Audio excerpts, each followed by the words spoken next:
Hi, Adonis. Hi. Welcome to Sound on Siren. I'm so happy to be here. I'm so happy to have you, honestly. Today's already been such a blast, like hanging out together. I feel like usually when I'm cultivating new friendships with people, I'm a little bit hesitant about like a lot of things. There's just like a very subtle anxiety that I have because I want to make a good impression, but I didn't have that at all. I don't have that at all with you, so thank you. Same. I feel the exact same way. I'm like, I'm kind of awkward. I'm a little weird guy, but it just feels like good and easy. And I guess we met on the film set, and you were so amazing. And also, you're like, speaking out afterwards was also like so amazing. So I've always just held you in like such a high regard. So when you reached out, I was like, yes. I'm glad that's how you feel, because for me, I've been watching you from afar. That might be a little bit weird to say. I love it. I've been watching you from afar, but like I think I stumbled. There was somebody in community, maybe it was Fanny, who shared something with you, of you, or something like that. And I was like, oh no, I was volunteering for BBP. We were doing our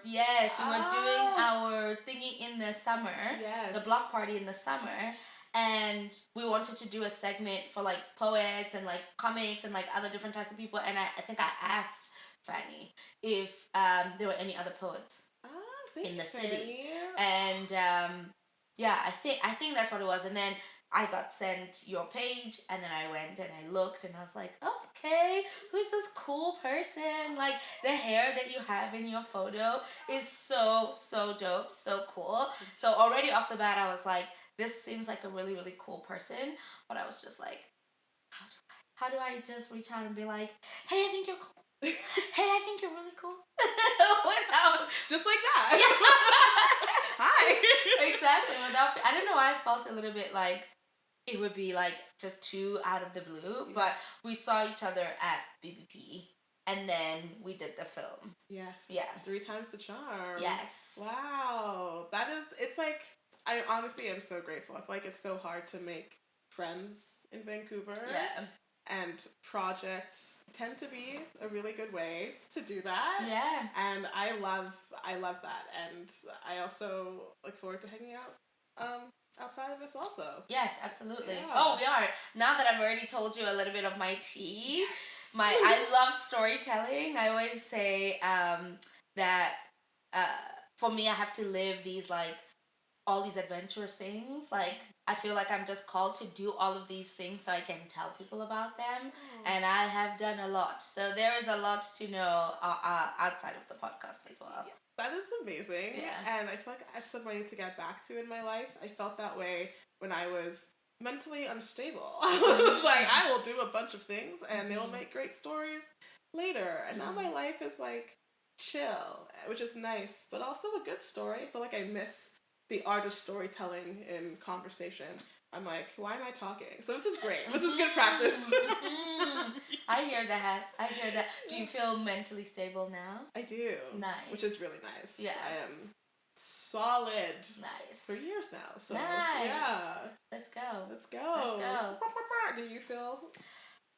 At times. Yeah. At times. I feel like in the past few years, more and more, I have had. Maybe it's not necessarily like clinical mental unstable, but it's more of I've asked myself more often these past few years if I'm losing my mind. I mean, like, I didn't used to ask myself that question when I was younger. I didn't used to ask myself that question even when I first moved here.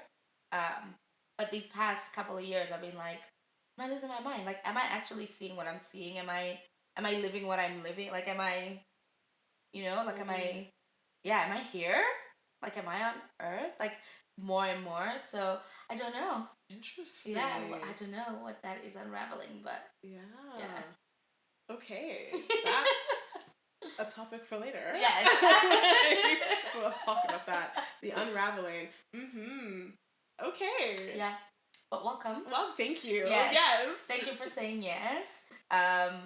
Yeah, you're right. Friendships do grow through collaboration, and I think I've done it the other way around. Usually I've thought it's like you make a friend, then you choose to work on a project together. But this you're allowing me to access a different part and like way of building friendship. So thank you very much. Oh, it's my pleasure. I'll say this is the way I usually do it. Maybe it's my Capricorn. I'm like, let's work together. If we can work together, we can be friends. But not all friends can work together. Exactly.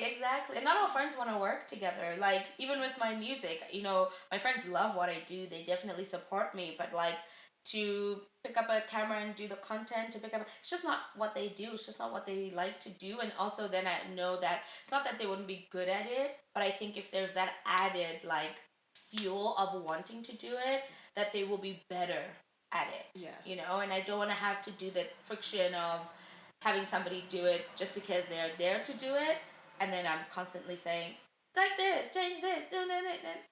I didn't like to do that. Yes. Yeah, I didn't like to do that. That feels icky. Yeah. Not good. No bueno at all. But before we get underway into sharing, because this song is really on my mind, and I want to expose you to it. Oh, I can. Can you open it without looking at it? Yes. Okay.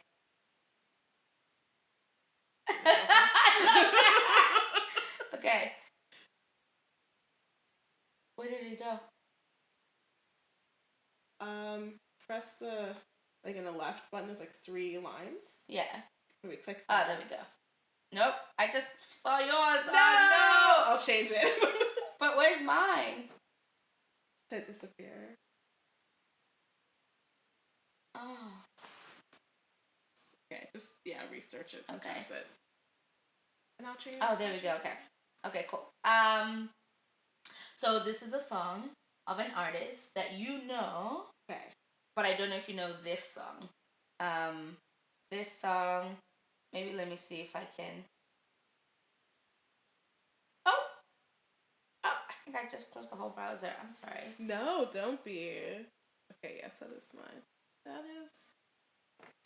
No! Did you see it?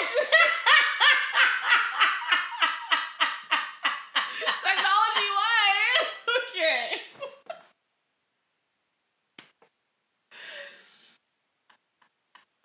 That being said, I would still love to hear the lyrics. Okay, so. I'm so sorry. We were so Technology, we were so close. Okay, I'm not going to sing from the beginning because I don't know some of the melodies there, but. Oh, maker, tell me, did you know this love would burn so yellow? Becoming orange and in its time, explode from gray to black, then bloody wine. La-di-da-di-da-di-da-di-da-di-da. Oh, maker, have you ever loved or known just what it was? I can't imagine the bitter end of all the beauty that we're living in. Oh no. And then it goes to say, suffering in sinking sand, all the hurt. See, I'm really lost. We are suffered a rare, rare bloom. So much hurt on this earth. But you loved me, and I really dared to love you too. Perhaps what I mean to say is that it's amazing that your love was mine. Mm-hmm. And there's a lot of lyrics in this song, but wow, yeah, that is beautiful. I wouldn't have guessed it. Yeah. This is Janelle Monáe. It's called O Maker, and it's from her. Is it Suite Overture? I think it's a Suite Overture. Suite. Sometimes I don't know which version of that pronunciation of the word they're wanting, but yeah, it's awesome. It's awesome. It's one of my favorite songs. Wow. One of my favorite songs because I feel some ways that she's singing about almost like how I think about the weather. You know, like it's so. I'm always so curious. Like, do the clouds know that they're clouds? You know, and like, does the hue that is across the clouds make the clouds happy? Do the clouds notice when it's blue or when it's purple or when it's red? When the sun rays are piercing through them, like I don't know. Is there some kind of like, and obviously there might not be this kind of human awareness, but that song kind of reminds me of that almost like poetic, imaginative way of like seeing the beauty and being very curious if the beauty knows it's the beauty. That is so beautiful. Like I got lost in the imagery as you were talking, and like the feel of like the pink glow on the cloud, and the cloud being like warmed, like made pink, and exuding that glow. And like, what does that feel like? How does that move the cloud? That is so beautiful. And you know what? I choose to believe yes. Yes, the cloud does know. If not that it's a cloud, that it is a thing that gathers water and moves water and enjoys the process. I like that. I like that. Yeah. I like that. I choose to believe. Yeah, I'm gonna choose to believe Delulu's the way. Delulu's the way! I'm gonna choose to believe it! You're a believer! I will also say that I saw your artist as well.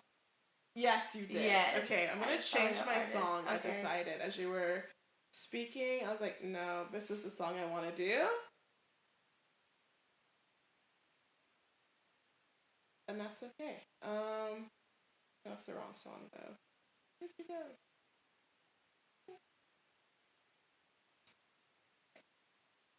Technology.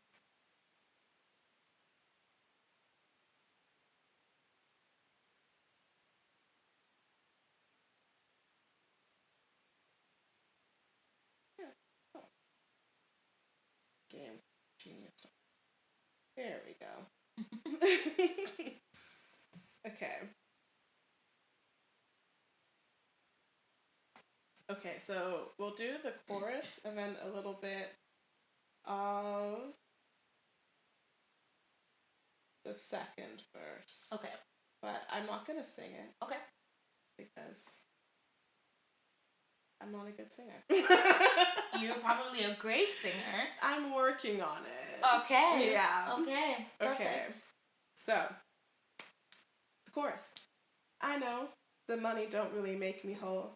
The magazine covers drenched in gold. The dreams of granny and mansion and happy. The little things I need to save my soul. And I know the money don't really make me whole. The magazine covers drenched in gold. The dreams of granny and mansion and happy. The little things I need to save my soul. Then we'll skip to the second verse of when I remember memories don't last forever. When I deny my empty with an open letter. Who gonna remember me? My satellite, my empathy, the wheels be chrome spiffy, the Lord with me. My halo said goodbye, and the floor hit me. Silver lining in the pine box, my granny filled the time slot. Don't grow up too soon. Don't blow the candles out. Don't let them cops get you. My granny almost sparrow, I can see the wings. The choir sings, and la-dee-la-dee-da-da-da-da-da-da. Only he can save my soul. Is this still no name? Is there still no Yeah, name? Is it a number? Is the name of a song a number? No. It's not that one? No.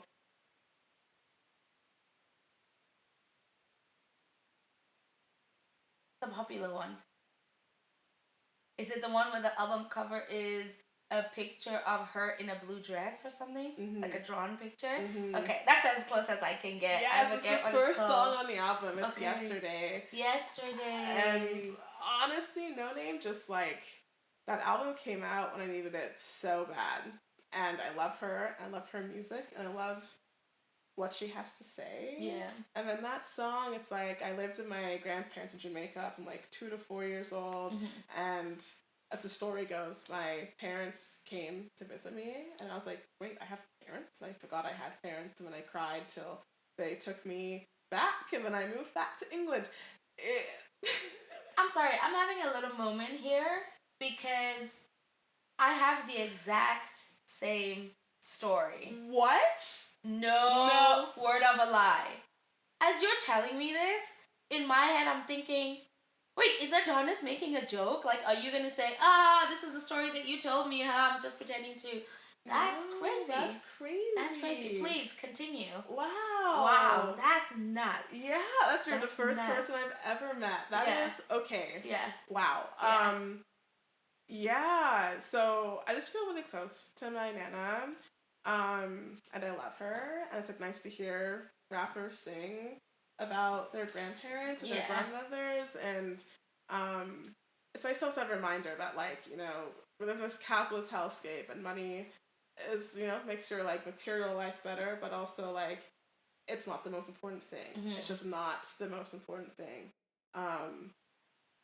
And just and I just love No Name, and that album's one of my like safety albums if I'm feeling any type of way. I put on Telephone, and it's all good. Yeah, it's a dope album. It's a really dope album, and like I told you on the call that we had when we were talking about whether or not you wanted to join the podcast, and I told you that I've dedicated this year's episodes to my grandmother, and so again, there's this like interesting like resonance, you know, because you said, oh yeah, that's so cute, like that's so great, but I didn't realize that you had like this similar relationship to your grandmother. I think that it's such a beautiful, unfortunately rare relationship that some folks have to their grandparents. But similarly to you, when I was younger, my parents lived with my two siblings, my oldest siblings, and then I lived with my grandparents in Rustenburg. And then I think when I was like 4 or 5, they came to come get me. But they would like come and visit, so I knew that they were people, but I didn't call them mom and dad. I called my grandparents mom and dad. And so when they came to take me, I cried. Like, how could you do this? How could you let them take me? Like, who are these strangers that are taking me? What a very interesting experience that we share that parallel. That is so interesting. Yeah. That's wild. I remember growing up, I have 2 older brothers, and the middle one used to joke that I was adopted. And I was like, I'm not adopted, but now that I'm older, I'm like, I mean, did it feel like I was adopted? Like, I just showed up again. I was like, nowhere. You know? So I can be less hurt by it now, you know? Yeah. Like, it's an interesting experience. It is. Yeah. It is. I even, I felt, so my sisters would also joke that I was adopted. But I then wrote a letter to my mom because when I was younger I didn't look like any of my parents. And so I wrote a letter to my mom. I said, Mom, it's okay if I'm adopted, please let me know. It's cool, like it's cool you trying to save and protect me, I understand that, but you can tell me if I'm adopted, and also it's okay for you to tell me if it's Will Smith is my father. Stop.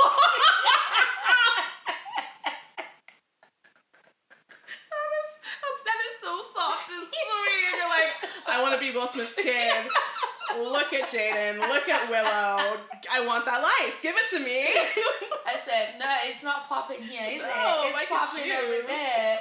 I'm like, if I don't look like you, like, you know what I'm saying? But looking at my dad's siblings, I look exactly like my family. Yeah.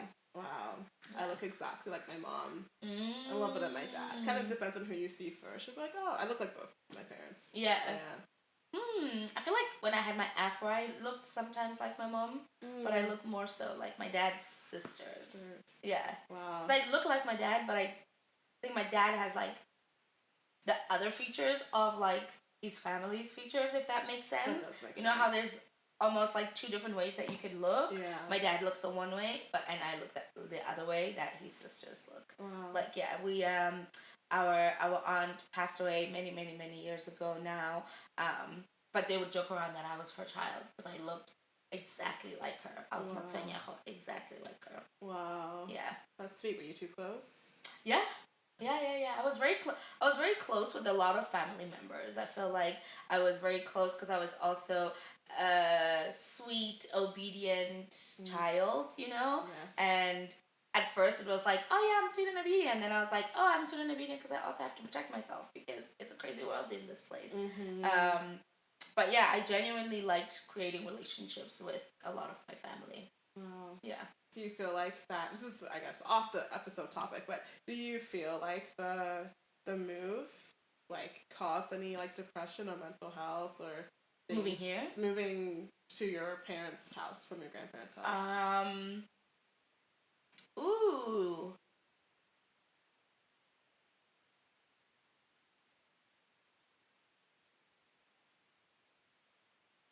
I think it caused I wouldn't know if it caused a depression necessarily, but I know it caused a lot of confusion because I spoke my dad's language, which is Setswana, and my siblings couldn't speak it as well as I could speak it because I was speaking like hella fluently. And so that was a little bit of like missed opportunity for some communication. I picked up Zulu very quickly, and then obviously learned school in English, but it definitely spurred a lot of confusion, and like I was in a constant identity framing. Like that is my center point. That is my yellow thread in my life is self-expression and identity, because from the get-go it was always confusing. So you've always been working to like find yourself through expression. Wow. Yeah. Cool. Yeah. And then also like express myself in many different ways. I think that's what I'm uncovering now in my later 20s and 30s. It's like, oh, even though I know who I am, I can't obviously show you who I am in one snapshot, but I can allow myself to show you who I am throughout the unfolding of my life. Yes. And so, hence, I look every day. I'm always making some kind of effort to look a particular way, so that you can see that like little side of me. Wow. Yeah. Wow, that's beautiful. That's kind of a perfect transition into, I guess, like art. Yes. Yourself as an artist. Yes. Art forms. Yes. So I'm called to ask, like, what are your mediums? Who are you? Artist?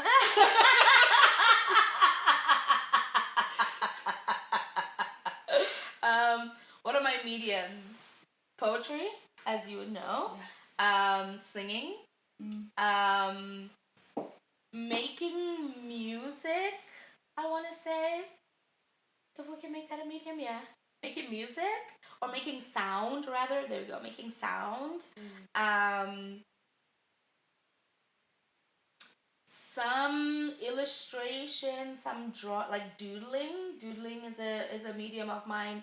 I think just now I was like, what is actually art? Like in my head, I was having this conversation with myself. Like, it's something that I have presented to the world as like art. Like art. Like, when does the art become the art? And so I'm wondering, what are actually my art mediums then? And what could I say?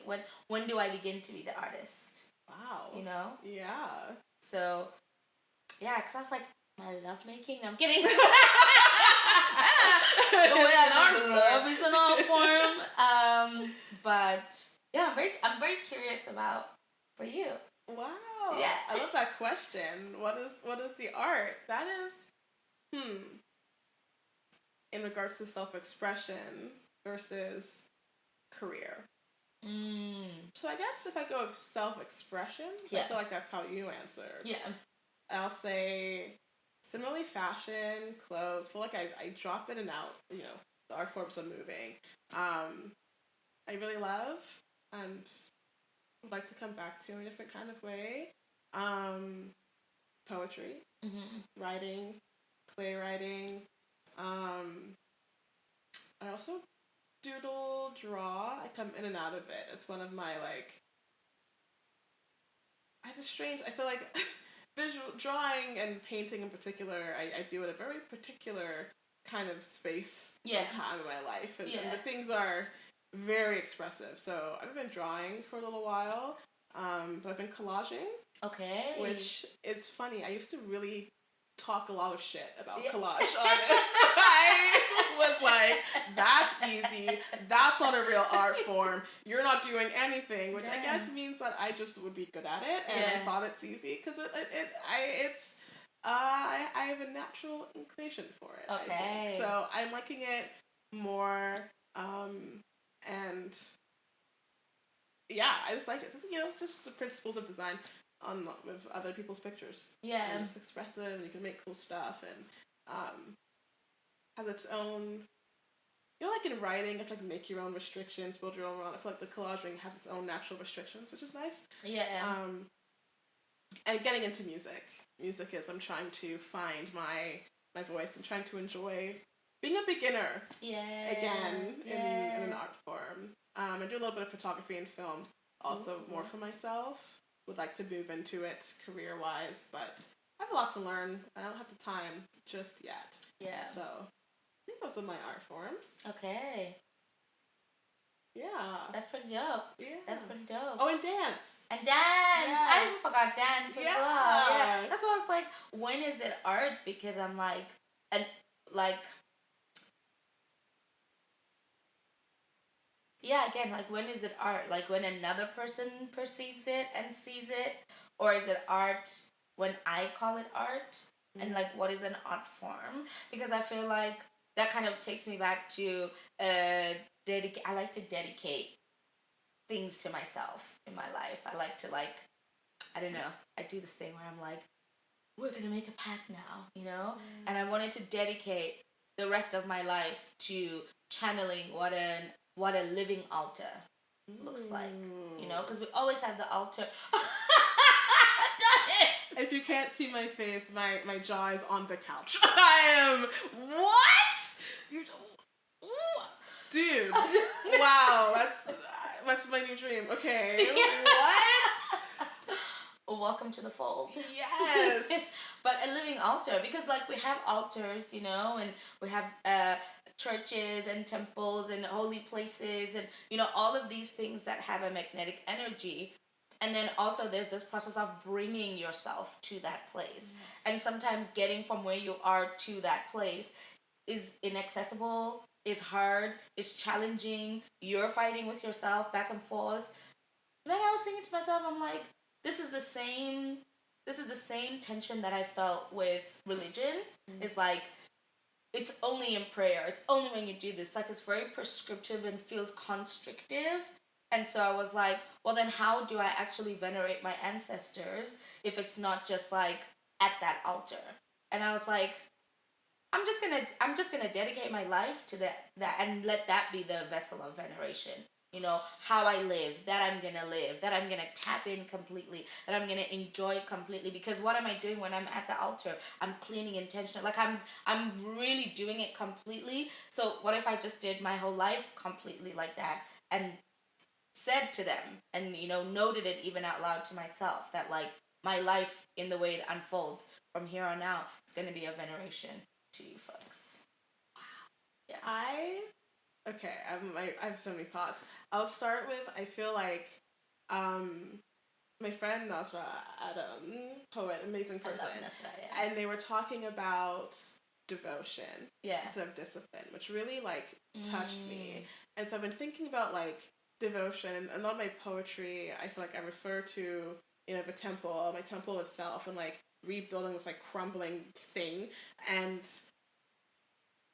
But I feel like that is the pathway of dedicating your whole life to that veneration, to that devotion. I love that, feeling your joy and tapping in fully and bringing that devotion to the self and not such a you are the offering, which also means you are enough and you are just a living magic. And I also a Quake and being a god and the god of human skin, just that embodiment is such a really beautiful way to put it. You are the altar.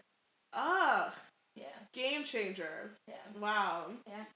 I did not need to hear that. Thank you. Yeah, absolutely. Oh, thank you for listening. I have so many thoughts in my head and so many things that I epiphanies that I have. Some amazing, some really, really small, and oh yeah, unlocks that little grudge that I still held when I was younger, and I can let that go. But and that's why I wanted to start a podcast, because I was like, I need a place to process this and to move this. And this feels talking by myself feels great, but this feels so organic. Yeah, like genuinely, thank you. Thank you very much. I really appreciate to sit and talk to people. Me too. Yeah. Yeah, thank you. Yeah. I really feel the same way.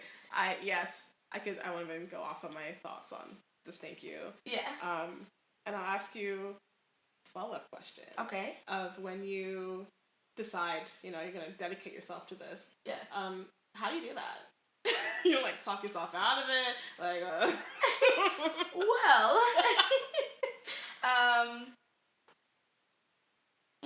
how do I do it?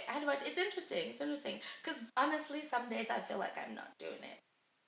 Yes. Some days I feel like I'm not doing it. But I do it in the same way that so my altar is in my bedroom, as you saw, which is a whole experience on its own, because growing up in Indumba, for example, is a place. It's a Indumba in Zulu is a place of a traditional healer. Is kind of their office essentially, or their place of practice. And so when you go and consult with them or see them, you'd see them in Dumbeni. But like that work is separate from where they live, and like the food and like their regular life outside of being the traditional healer, that like separation. And so I've always thought of like altars to be things that are outside or like in another place, And so putting the altar in my bedroom is very interesting for me, because like I'm naked in my room, and like, should you be naked in a place of worship? In a sacred place? But like, if the body is a temple, then like my nudity is sacred. So I've had all of these like thoughts about, when am I doing it? Like, when am I at the altar? When do I close off the altar? You know what I'm saying? I even had a few years ago this like practice that I was doing, where I would stand at my altar, then I would say, now I'm opening the altar, now I'm closing the altar, now I'm opening the altar. And I think there's something to be said about that when you're doing that kind of work. But it also, again, limits this idea of how I see and feel my ancestors as not something that can be switched on and off. It's an ever pervasive thing. So when I'm masturbating in my bedroom and my altar is there's many times when I've been like, and have not done it, because I feel almost like it's this like dirty thing, But it's like, no, my life isn't dirty. Living isn't dirty. This is me living fully and completely. And if they can see me when I'm at my altar, they can see me all the time. That's true. They can see me all the time. You know what I'm saying? They can choose to leave if they don't want to see They can, literally, you know what I'm saying? But it's like, again, I think my mind tries to protect me by anchoring them down into my realities. But they're beyond my reality. They're no longer in physical form. Right? Which means that they're in energetic form, that they're in a spiritual form. And the way that I see them is that I embody them, that they're also there, that they can come and go. But is there even, again, that duality of it? Or are they ever pervasive? So like, thinking of that and going back to the question that you asked me about, how do I do that? I don't know. I don't have a how I'm doing it. I'm just trying to live as livingly as one can live. Yeah. Wow. Yeah. Hard to do. Iconic. I'm definitely sacrificing sleep to do it. Yeah. But again, I don't know. I'm always stuck with this, like, trying to not be held down by the binary, by the this or that, by the categories, by the way that, in order for us to make sense of the world, our brain shrinks stuff and puts stuff into a particular space to hold it and be able to feel like it's a safe thing. It can analyze it, especially when I'm doing my spiritual practice and like as a spiritual person, like I have my relationship with God. I pray to God, I even, pray to Jesus or use Jesus's name or that term, but I also use Jah's name, so it's like, it's very interesting for me, because I think it's this constant, in order to feel like I'm doing something, I have to continually be participating in it. And so that means that I've had to find ways to participate in a practice of reverence, even though I'm dedicating my life as the art of reverence. Do you know what I mean? Yeah. Yes. Yeah, which is really tough, because like, practice is hard. Yeah. Practice is elusive. It is elusive. Yeah. It is hard. It is different for everyone. The art of reverence. Wow. Wow, I'm working on a character named Reverence. Ooh. He's a child prophet. Ooh. That's amazing. Anyway. Ooh. Ooh. I want to know more about that later. Yeah. Wow. Oh my gosh. Okay. Well, I guess I'll just also ask you, man, who inspires you?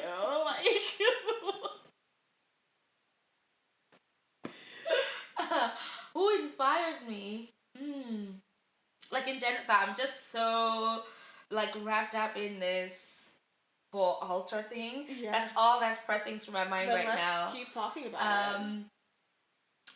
Because I'm obsessed. I'm so interested. Yeah. And the question also matches because although my musically and artists and stuff like that, I'm inspired by a lot of different artists, a lot of musicians, a lot of South African musicians, a lot of African musicians, and so I can go down that way.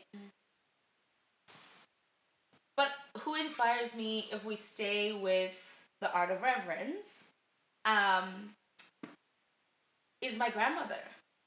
Is my grandmother and my grandmother and my grandfather, but I don't have much of a consciousness of my grandfather. I don't have too much of it, but I have more of a consciousness of my grandmother. And my grandfather did pass away when I was much younger. But who inspires me is my grandmother, because she gave me this lingering question, which I think really wraps around my purpose. And because when she was sick, my grandmother had heart issues and had to get pacemakers. I don't know if you know what a pacemaker is. Okay.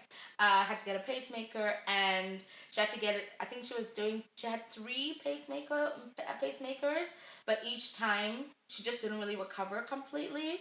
And so there was the final time she was in the hospital. They were considering doing another pacemaker, all this kind of stuff, but she was exhausted.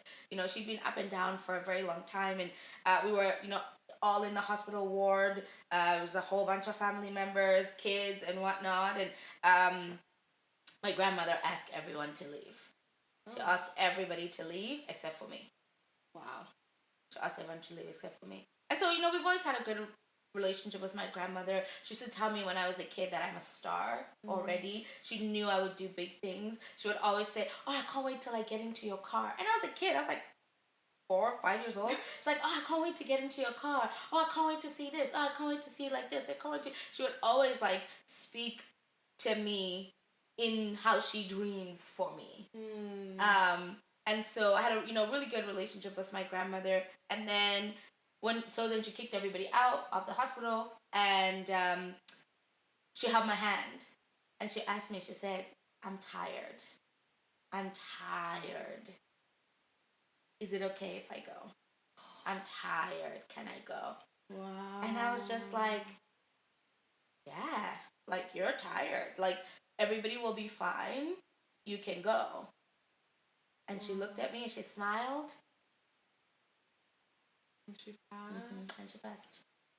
Wow. And she passed. And then I was just cool. And I put her hand down. I think I was just shocked. Yeah. But also, as a kid, that age, I didn't have all the thinking things that I have now when I'm processing something. And I went out into the hallway and I told everybody that she passed. And then everybody went in and they're just screaming and crying and, obviously processing the loss. And I don't think I cried. I don't think I cried for a while after she passed. Yeah. How old were you? How old was I? Was I 12? Was I 12, 13? Something like that. My grandmother passed a long time ago. I must have been 12 or maybe 13 or something. Wow. Yeah. Wow. Yeah. And you said that left you a question? Yes. So that left me the question. Thank you. That left me the question of what you asked me. What inspires me is what does inspire me but like, what is it inspiring me to do? You know, what is it inspiring me to actually do? And what inspires me is the curiosity. I noticed is the curiosity, is the constant search, the constant unraveling, the questioning. A lot of, you know, people will always say to me, "Oh, Balisa, that's a really great question. Oh, that's a really great question. That's a really good," and that jazzes me up so much because I'm like, "Damn straight, that's a great question." Because now I've got you kind of, you know, niggling and thinking in the back of your head about something. And so that's what inspires me. It's like the constant curiosity of everything. And that's what makes me feel alive. Wow. Is that I'm curious. I'm still wondering, like, is that that thing? Could it be this thing? Could it be like this? Yeah. Wow. Yeah. Curiosity keeps you, I wouldn't say young, which I feel weird about, but like questioning and present. It keeps you present. Yeah. And dreaming at the same time. Yeah. That's so, wow. Yeah, and why is because I've always asked myself why she would choose me. Yes. Why she would choose me, and what does it mean? What does it mean for somebody to ask you if they can pass? Like, spiritually? Energetically? What does it mean? I'm so curious, but I don't think any living person can give me that answer. No. I have like instincts, but they are for my own biases and opinions. Yeah. So, Yeah. You know? I don't know. I'm very curious. So I think this is why I also have a strong relationship with my grandmother, because she's always there. She has to be always there because there's still that question to be answered. You know, it's almost like she left a door open for herself and myself at the same time. Wow. Very, very interesting. Very interesting. Yeah. And what inspires you? What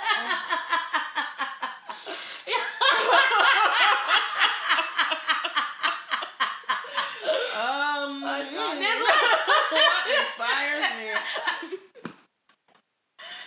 What inspires you? Yeah. I guess if I'm being honest, I feel like I'm in the middle of a change right now, and so like what inspires me, I don't even know. Yeah. Like I don't know. I like artistically, there's people who are just like doing cool work that excites me, makes me feel a type of way. But what inspires me to keep going? To make art. Okay, wait. Let me really. What inspires me? I said curiosity. I feel like what inspires me is I don't even know if should we close the window? No, let's just wait until it passes. I think they might be moving through the alleyway.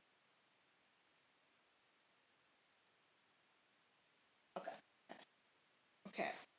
I'll say what inspires me as dinky as I feel it feels is just like a dream and like a promise and just like a need for something, anything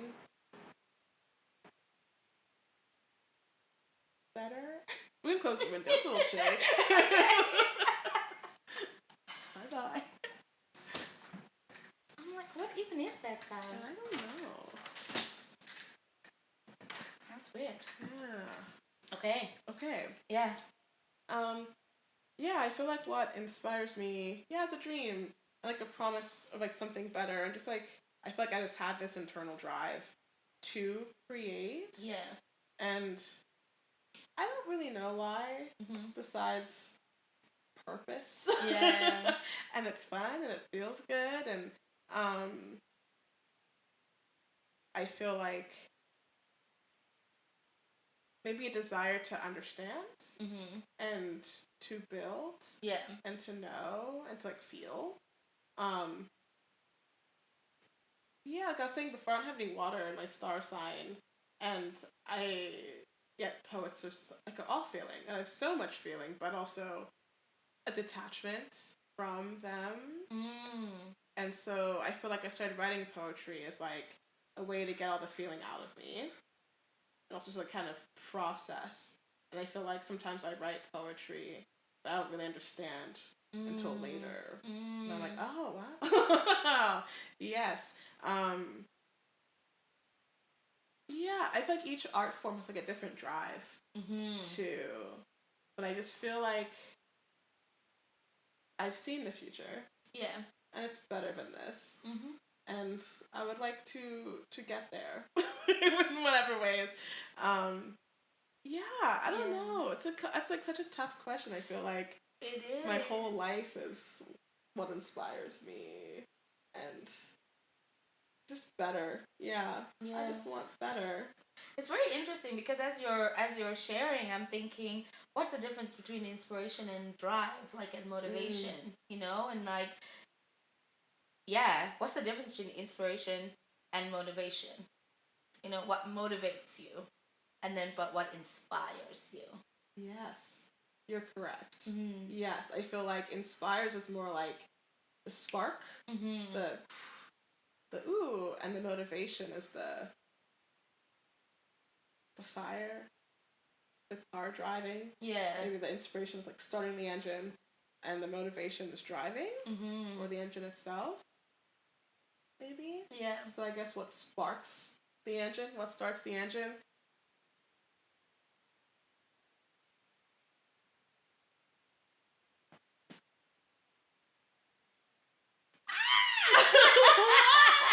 What inspires me? We put that old thing, that beep, like when there's no more programming. No more programming. Maybe right now it's children. Okay. My brother's got 2 kids. Oh, nice. Yeah, they're like, what, 2? And like maybe coming up on 1. Wow. Yeah, very little. Little baby. It's really changed, I feel like, a little bit how I think about the world. Yeah. And the future. And the tangibility of it all. And I think I'm inspired by the future. Yeah, by dream, by hope. Hope inspires me. I'm a hope-based, value-based practice kind of person. Can't live without hope. Wouldn't be here without hope. Yeah. So how to give hope a plan. Action plan. And to live in that. Yeah. Yeah. Yeah, but curiosity. I like your answer better. I feel so vague. I don't know. Yeah. Yeah, I feel you. And I think, as well, in some ways curiosity is what drives me, and what inspires me is that, like, it feels almost like that sweet spot when you feel like I can do it too, or like I want to respond to this, for example. So like, sometimes I'll hear someone's beat, and I'm listening to a song. It might even be the first time I hear this song, but I'm listening to the song, and then all of a sudden there's something in me that says, I want to make lyrics, like I want to be on this. Like I think that for me is the spark, that little sweet spot of like, oh, this thing is resonating, it's feeling so whatever, that I want to react and I want to respond. Yes. Yeah, but it tends to be on the more positive side of things. Although I can very much get that from my negative side, or like experiences, or even the like negative emotions, if we want to categorize them like that. But yeah, I don't know. There's always it always feels like it's in the other side, if there's an other side. Yes. Yeah. I like that like I can do this, and what sparks from it. So yeah. So that's like, it can be random. Yeah. Then we get to choose inspiration. Yeah. It shows up when it feels like it, and you can either run with it or hold on to it. Yeah. Or let it go. I guess. Yeah. Choosing inspiration. Yeah. Because do I choose to be inspired by something? No. Just inspires you. Yeah. I'm inspired by things I'd rather not be inspired by. Fair. If I could choose. Yeah. Fair. Okay. Awesome. What inspires you? Okay. Is there anything like...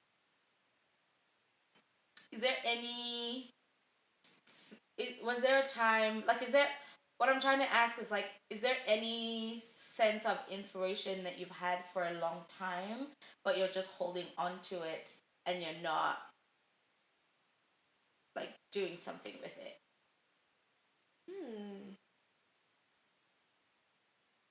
What a good question. I suppose. I feel like I had this experience when I was like 11, and through that, I was like, you know what, my goal, my like end dream is like have my own production company slash school. And so I feel like I'm not really doing that. But in a way, I'm learning all the skill sets towards that. I teach a lot. Yeah. I like produce, learning more about producing, like making all the arts. So I feel like the things are like leading to that goal. That has like an inspiration. But do I have inspiration I've been holding on to? I'm like, it's like an idea. I'm like, ooh, like, wow, inspiration. Two poets have a conversation. We have to figure out the meaning of every word. Every word matters. It has a different nuance, a different meaning. Like, is your meaning sitting inside my meaning? Are they sitting side to side? Are they what way is over? happening? Yeah, exactly. Pulling each other. I'll say yes. Okay. I'll say the answer is yes. Yeah. But I feel like I am mixing inspiration and meaning, or ideas, sorry. But I think inspiration creates ideas. Yeah. And ideas are what you create, I suppose. And so, yes. In university, someone told us to like always have at least 5 ideas at any given time. So we can always like be ready to pitch something or do something or like have something if someone asks you to do something. So I feel like I just have like lots of ideas. Lots of ideas. Lots of things. Yeah, I am great at ideas. I'm getting better at follow through, but I have ideas. Yeah. Full of them. Yeah, ideas. How about you? What's an inspiration you're holding on to? Yes, definitely. I wanted to make it oracle deck. Ooh. I want to publish a collection of poetry. Yes. I want to write a book about dating, and particularly like dating on the apps. Like a memoir or fiction? Like a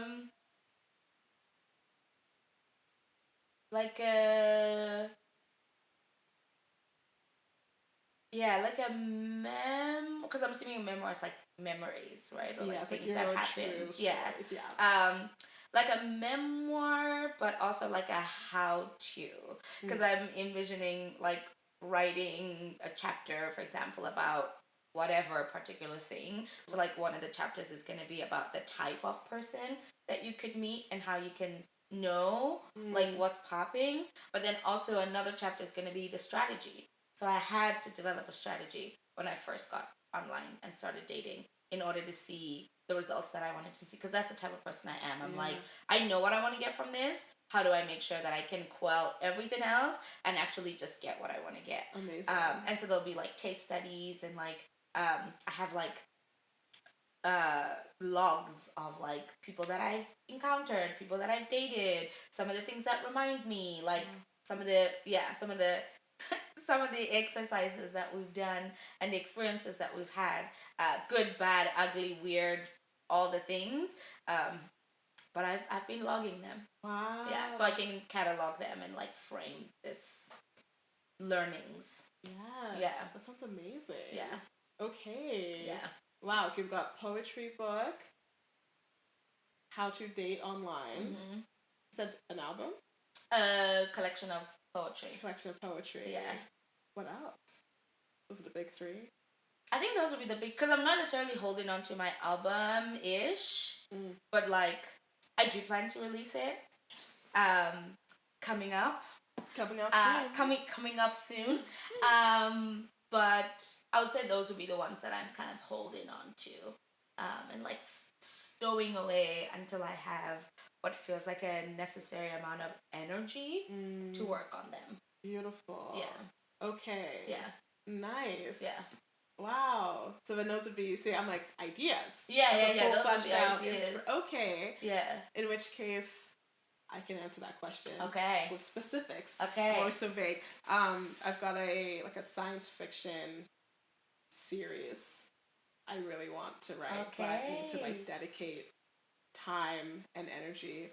But I think the premise that like there's this oh gosh, okay. Was this like city on kind of like the bottom. It's kind of just like the sea. It's in the sky. Yeah. And I'm kind of at the just cracked and scorched earth. And there's the whole city is kind of powered by the soul star. So it's like when you pass on, you go and join the soul star, and this like soul energy runs the whole city. But one day it kind of like flickers and it goes out for a second, and then it like reboots. Everything's a little bit wrong, and that main character wakes up with like 5 voices in their head, and the soul star is just like corrupt. It's like just this horrible, just like agonizing entity. You're just there suffering, feeling the whole city. But it's because then there's a whole history of like where it came from, which it then came from. They have to like return up through the sea to like kind of save everyone in the soul. So that's the story. Wow. But I need to write it. Yeah. And I don't have time or energy for that. Yeah, I feel that. That's like my dream passion project. That sounds so cool. Thank you. That sounds I can already see when you were talking, I was already seeing it as like a comic novel. Ooh. With like illustrations. Thank you. Because I'm like, I want to see what the entity looks like. Like, is it translucent? Is it got something? Like, does it... I'm curious. Okay. I'm curious. I think I go back and forth between, like, a novel or, like, a animated movie or a TV show series. I took screenwriting in school. Yeah. And so I feel like I'm, like, torn. I just kind of float. I'm like, I really do think in images and in screen and that, but... You know, maybe you can start as the book series, transfer to a movie after. Yeah, exactly. That would be cool. Somebody can make a little comic thing of it as well. Yes. Can make a whole culture of it. Yes. And then we're all what is it, the Soul Star? It's in the Soul Star. Star. But I think the series right now is called The Wandering Stars. Okay. But we'll see. So you heard it here, folks. Don't steal this idea. Please. Don't do that. I'll cry. Don't do that. Respect the artist. Respect the artist. Respect creatives. Yes. Okay. I really want to play this game. Okay. But I know that it's the game that we reserve for the end of the podcast. Okay. So, how was your first episode? Also, welcome to your first episode again. And I want to play this game, so we can end the episode here as well. Okay. Because otherwise I'm gonna forget how to play it. Cause my mind does this thing where if I don't use what's in my working memory, soon it will disappear. Yes. And it will be no more. But again, I've said thank you like a bajillion times. But thank you. And I look forward to many, many more of these episodes. And so we're going to play this game. Y'all might already know this game. But it's called the One Marshmallow Check It Out Woo game. Never heard of it. Okay, cool. What?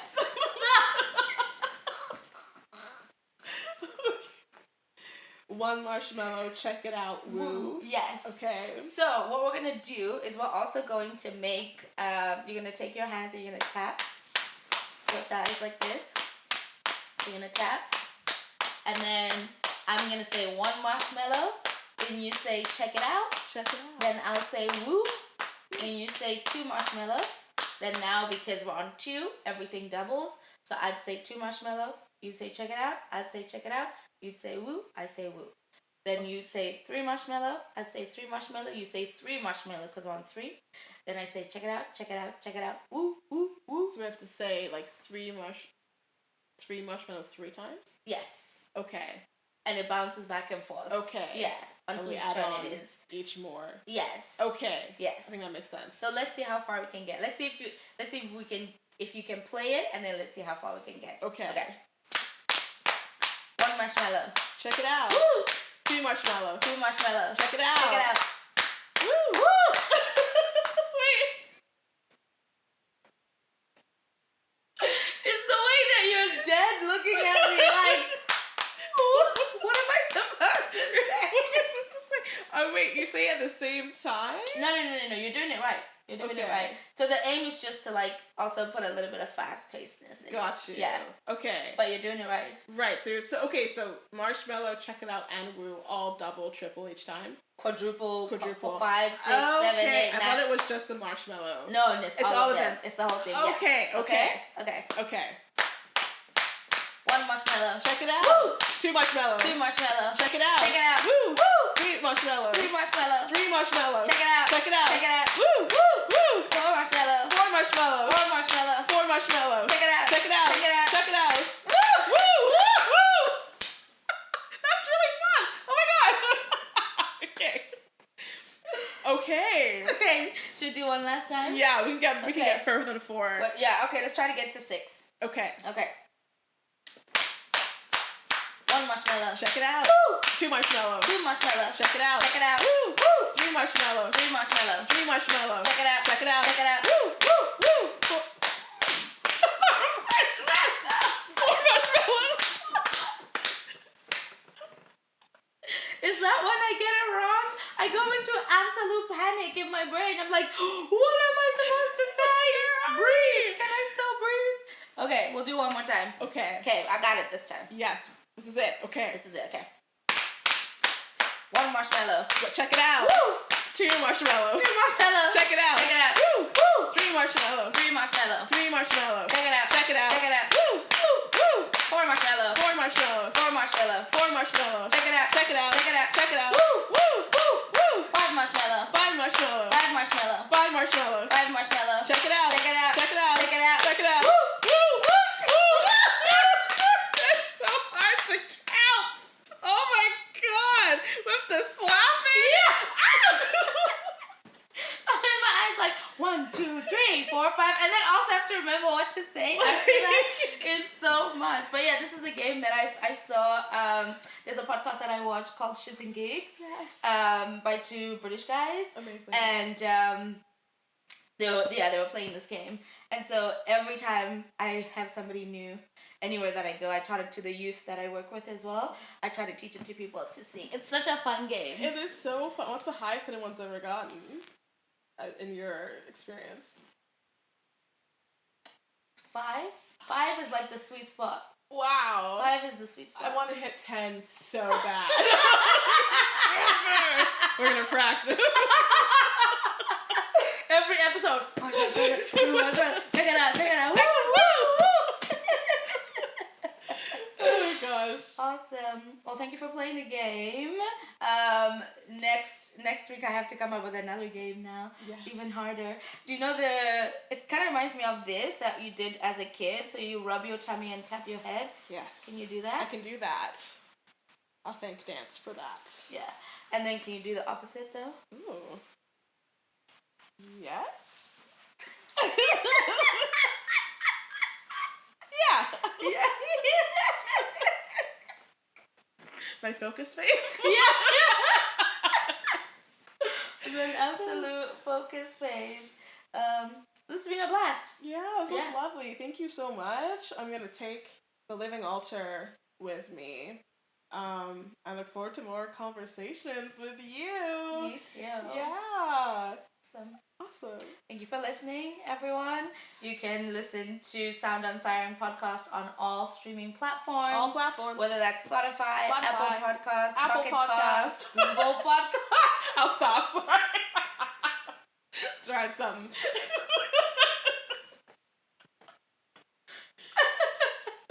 Google Podcasts, a whole bunch of random ones as well. And then you can also watch us on YouTube. I'm looking at the microphone, that's hilarious, and not at the camera.